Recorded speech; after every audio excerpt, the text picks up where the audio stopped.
recommend Saving Mr. Banks. Saving Mr. Banks is at its heart a movie about forgiveness disguised as a movie about making a movie. On the surface, it tells the story of author P.L. Travers and her struggle to let Walt Disney adapt Mary Poppins. From an ACM perspective, however, the real story is about a mind that has spent decades protecting a painful past.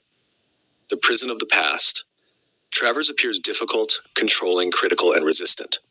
The movie gradually reveals why. She is carrying unresolved grief surrounding her father.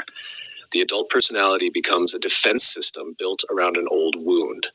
ACIM teaches that the ego is largely an attempt to protect us from a past that no longer exists. We keep replaying old hurts, believing vigilance will prevent future pain, yet the defense becomes the prison.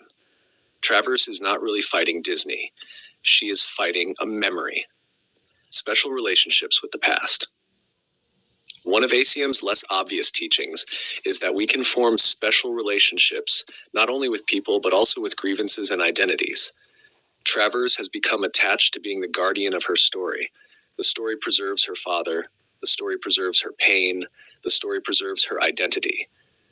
Letting go feels dangerous because it seems like betraying what happened.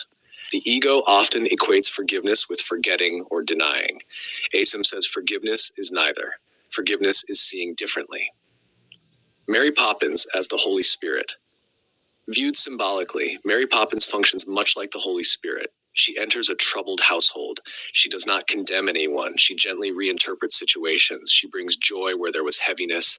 She helps people see differently. Most importantly, she is not there merely to fix behavior. She is there to heal perception.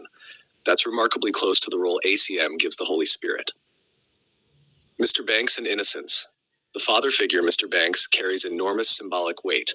As a child, Travers experienced both love and pain through her father. As an adult, she unconsciously freezes him in the role of a tragic failure. The adaptation that Disney creates offers another interpretation, not denial, not whitewashing, a reinterpretation. ACIM repeatedly says that healing comes when the Holy Spirit reinterprets the past. The facts may appear unchanged, the meaning changes. The need to control. Throughout the film, Travers tries to control every detail, every song, every scene, every word. This mirrors the ego's strategy. The ego believes, if I control enough, I will be safe. Yet control never brings peace. Peace comes through trust. One of the most moving aspects of the film is watching her gradually loosen her grip. The real saving. The title itself becomes interesting from an ACIM perspective. Who is being saved? Not Mr. Banks. Not even the movie. The one being saved is the mind trapped in its interpretation of the past.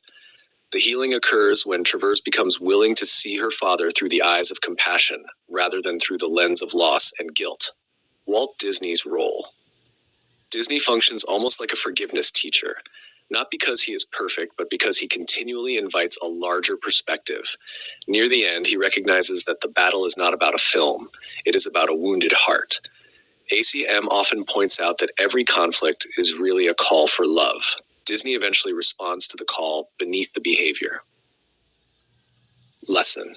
Saving Mr. Banks beautifully illustrates a central ACIM principle. We do not suffer because of what happened. We suffer because of the meaning we continue to give it. The miracle is not changing the past. The miracle is allowing the past to be reinterpreted. Travers spends years trying to save her father through memory. In the end, she discovers a different possibility. Love does not require preserving pain.